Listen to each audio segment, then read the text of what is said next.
മലയാളി പ്രേക്ഷകർ ഏറ്റവും അധികം നെഞ്ചിലേറ്റുന്ന ചാനലാണ് നമ്മുടെ ഏഷ്യാനെറ്റ്. ചാനൽ മാത്രമല്ല, അതിലെ ഓരോ പരിപാടിയും ജനങ്ങൾക്ക് അത്രയും പ്രിയപ്പെട്ടതാണ്. ബിഗ് ബോസ് എന്ന പരിപാടിയും അത്രയധികം ജനമനസ് ഏറ്റെടുത്തത് കൊണ്ടാണ് സീസൺ 6 വരെ എത്തി നിൽക്കുന്നത്. മറ്റു സീസണുകളെ അപേക്ഷിച്ച് ഈ ഒരു സീസൺ തുടക്കം മുതൽ തന്നെ നെഗറ്റീവ് കമന്റുകൾക്ക് വിധേയമായിരുന്നു. അതിൽ ചർച്ച ചെയ്യപ്പെട്ട 2 പേരാണ് ജാസ്മിനും ഗബ്രിയും. എന്നാൽ വൈൽഡ് കാർഡ് എൻട്രിയിലൂടെ വന്ന 6 മത്സരാർത്ഥികൾ പരിപാടിയെ പുതിയ തലത്തിലേക്ക് എത്തിക്കുകയാണ് ചെയ്തത്. അതിൽ എടുത്തു പറയേണ്ട വ്യക്തിയാണ് തിരുവനന്തപുരം സ്വദേശിയായ DJ സിബിൻ. ഒരു ഗെയിം ചേഞ്ചർ എന്ന നിലയിലേക്ക് സിബിൻ മുന്നോട്ട് പോയത്. പെട്ടെന്നാണ് അദ്ദേഹത്തെ ബിഗ് ബോസിൽ നിന്നും പുറത്താക്കിയതും. ജാസ്മിനുമായുള്ള ചില പ്രശ്നങ്ങളെ തുടർന്ന് മോഹൻലാൽ രൂക്ഷമായി വിമർശിക്കുകയും സിബിൻ അതിന്റെ മനോവിഷമത്തിൽ ചെറിയ മാനസിക പ്രശ്നങ്ങൾ ഉണ്ടാവുകയും ചെയ്തു. എന്നാൽ അദ്ദേഹത്തെ ഔദ്യോഗികമായി ബിഗ് ബോസിൽ നിന്നും പുറത്താക്കിയത് തികച്ചും അപ്രതീക്ഷിതമായിരുന്നു. ഒരു വാണിംഗ് കൊടുത്ത് തിരികെ പരിപാടിയിലേക്ക് കൊണ്ടുവരുന്നതിന് പകരം പല കാരണങ്ങൾ പറഞ്ഞുകൊണ്ടുള്ള ഇറക്കിവിടൽ ഒരു തരത്തിലും ശരിയായിട്ടില്ല. അവിടെ ചില മത്സരാർത്ഥികളെ സംരക്ഷിച്ചുകൊണ്ട് നല്ലൊരു മത്സരാർത്ഥിയെ മനഃപൂർവ്വം സംഘാടകർ പുറത്താക്കി എന്ന തരത്തിലാണ് ഇപ്പോൾ ചർച്ചകൾ വരുന്നത്. അതൊക്കെ സത്യമെന്ന രീതിയിൽ സിബന്റെ പുറത്താക്കലിനെയും പരിപാടിക്കെതിരെയും സംസാരിച്ചുകൊണ്ട് ബിഗ് ബോസ് സീസൺ 5 വിജയ് അഖിൽമാര രംഗത്തെത്തിയിട്ടുണ്ടായിരുന്നു. കൃത്യമായ നടപടികളിലൂടെയല്ല ഈ ഒരു പരിപാടി മുന്നോട്ട് പോകുന്നത്.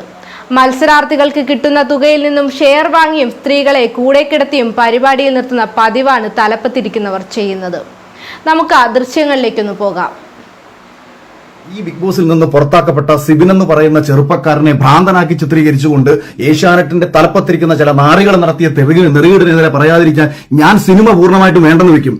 ഞാൻ പൂർണ്ണമായും എന്റെ സിനിമയെ വേണ്ടെന്ന് വെക്കും. ഇവന്മാർ എന്നെ മാക്സിമം പോയി കഴിഞ്ഞാൽ തൊലിക്കാൻ പോകുന്നത് അഖില് സിനിമയിൽ നിൽക്കുന്ന ഒരാളാണ്, ഏഷ്യാനെറ്റുമായിട്ട് ബന്ധം വേണം, അല്ലെങ്കിൽ ഈ ഇരിക്കുന്ന ഈ 2 പേര് കേട്ടോ, അധികം ആൾക്കാരൊന്നുമില്ല, 2 പേരേ ഉള്ളൂ ഇതിന്റെ പിന്നില്.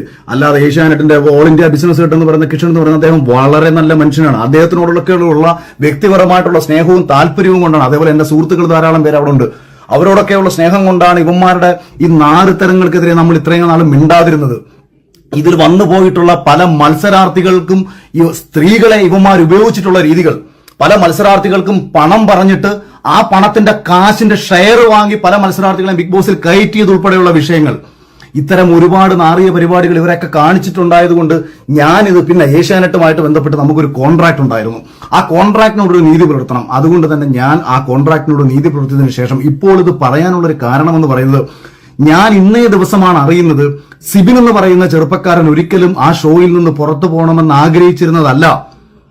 അവനെ ആ ഹൗസിനുള്ളിൽ വെച്ചിട്ട് മെന്റൽ അതായത് നമ്മൾ ഡിപ്രഷനും ബൈപ്പോളർ ഡിസീസിനും കൊടുക്കുന്ന ഡ്രഗ് ഇത്രയും കാലവും കഴിക്കാത്ത ഒരു ചെറുപ്പക്കാരനെ ഭ്രാന്തനാക്കി മാറ്റുക എന്നുള്ള ഉദ്ദേശത്തോട് കൂടിയിട്ട് ഈ ഡ്രഗ് കൊടുത്ത് അവനെ പുറത്താക്കണം എന്ന് അതിനുള്ളിലുള്ള ചിലർ പറഞ്ഞു എന്നുള്ളത്, ഞങ്ങളുടെ ഷോ 1 മുതൽ 5 വരെ സീസണിന്റെ ഷോ ഡയറക്ടറായിരുന്ന അർജുൻ എന്ന് പറയുന്ന മനുഷ്യൻ ഈ ഷോയിൽ നിന്ന് ഇറങ്ങിപ്പോയി എന്ന ഒരു യാഥാർത്ഥ്യം കൂടി നിങ്ങൾ തിരിച്ചറിയണം.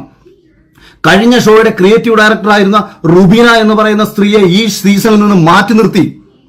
എന്താ കാര്യമെന്ന് ചോദിച്ചു കഴിഞ്ഞാൽ, ഇവന്മാരുടെ താല്പര്യത്തിനനുസരിച്ചുള്ള മത്സരാർത്ഥികൾ ജയിച്ചു വരണം. ആ താല്പര്യത്തിനനുസരിച്ചുള്ള മത്സരാർത്ഥികൾക്ക് വേണ്ടിയിട്ട് കൃത്യമായിട്ടുള്ള കാര്യങ്ങൾ പ്ലാൻ ചെയ്യാൻ വേണ്ടി അവിടെ പോയി നിന്നുകൊണ്ടിരിക്കുന്ന ഇവരുടെ ഈ നാരിത്തരങ്ങൾ ആരെങ്കിലുമൊക്കെ വിളിച്ച് പറയണ്ടേ? അത് അറ്റവും മൂലം തൊടാതെ അങ്ങും ഇങ്ങും തൊടാതെ വായിത്തോന്ന വിവരക്കേടുകൾ വിളിച്ചു പറയുന്ന രീതിയല്ല. ഇവിടെ ജനങ്ങളെ വിഡ്ഢികളാക്കുകയാണെന്നും തുടങ്ങി നിരവധി കാര്യങ്ങളാണ് അദ്ദേഹം സാമൂഹ്യ മാധ്യമം വഴി പങ്കുവെച്ചത്. അഖിൽ മാരാർ നടത്തിയ സ്ത്രീ പരാമർശത്തെ പിന്തുണച്ച് ഒരു യുവതിയും ഇപ്പോൾ മുന്നോട്ട് വന്നിട്ടുണ്ട്. തനിക്കും ഒരുപാട് മോശം അനുഭവം നേരിടേണ്ടി വന്നിട്ടുണ്ടെന്നും വ്യക്തമാക്കുകയാണ്. ദൃശ്യങ്ങളിലേക്ക്. താങ്ക് യു അഖിലേട്ടാ, ഇങ്ങനൊരു കാര്യം വെളിച്ചത്ത് കൊണ്ടുവന്നതിന്. കാരണം ഞാൻ ബിഗ് ബോസ് ഷോയിലേക്ക് വരാൻ ആഗ്രഹിച്ചിട്ടുണ്ടായിരുന്നു. ആ സമയത്ത് നമ്മൾ ഫെയിം ഒന്നും അല്ലാത്തത് കൊണ്ട് തന്നെ എങ്ങനെ വരും എന്നുള്ളതൊന്നും നമുക്ക് അറിയില്ലായിരുന്നു. അപ്പൊ അതുകൊണ്ട് തന്നെ ഒരു മീഡിയയിൽ വർക്ക് ചെയ്യുന്ന എൻ്റെ ഒരു സുഹൃത്ത് വഴി അപ്രോച്ച് ചെയ്ത് കഴിഞ്ഞപ്പോൾ അവർ പറഞ്ഞത് ഇങ്ങനെയാണ്, ചില അഡ്ജസ്റ്റ്മെന്റുകൾ ചെയ്യേണ്ടി വരും, ചിലപ്പോൾ ഇങ്ങനെ കിടന്നു കൊടുക്കേണ്ടി വരും, അല്ലെങ്കിൽ പൈസയായിട്ട് കൊടുക്കേണ്ടി വരും എന്നുള്ളതൊക്കെയാണ് അവരും പറഞ്ഞത്. അതുകൊണ്ട് ഞാൻ ആ ഒരു ശ്രമം ഉപേക്ഷിക്കുകയായിരുന്നു. അപ്പോൾ അഖിലേട്ടൻ ഇപ്പോൾ ലൈവിൽ വന്നത് പറഞ്ഞപ്പോൾ ഭയങ്കര സന്തോഷം തോന്നി. കാരണം നമ്മളെപ്പോലെ സാധാരണക്കാർ വന്ന് പറഞ്ഞു കഴിഞ്ഞാൽ ഒരു പക്ഷെ നമുക്കെതിരെ കേസെടുക്കുക അങ്ങനത്തെ കാര്യങ്ങളായിരിക്കും ഉണ്ടാവുക. പക്ഷെ നിങ്ങളെപ്പോലുള്ള ആൾക്കാർ ഇത് വന്ന് പറയുമ്പോൾ നമുക്കുണ്ടായ അനുഭവം അതിനോടൊപ്പം ഷെയർ ചെയ്യാൻ യാതൊരു മടിയുമില്ല. നിങ്ങൾ നല്ലൊരു കാര്യമാണ് പറഞ്ഞത്. ആളുകൾ അറിയണം, കൂടുതൽ ആളുകളിലേക്ക് എത്തണം ഇതിന്റെ പുറകിൽ നടക്കുന്ന കാര്യങ്ങൾ. മാറ്റങ്ങൾ കൊണ്ടുവരാൻ പറ്റുമോ എന്നുള്ളതൊന്നും അറിയില്ല, പക്ഷെ അത് പറയാൻ കാണിച്ച ആ ഒരു ധൈര്യത്തിന് സല്യൂട്ട്.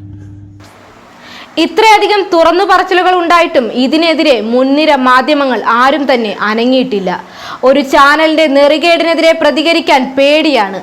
ബിഗ് ബോസ് ഈ സീസൺ അത്രയും പ്രേക്ഷകരെ വിഡ്ഢികളാക്കിക്കൊണ്ടിരിക്കുകയാണ്.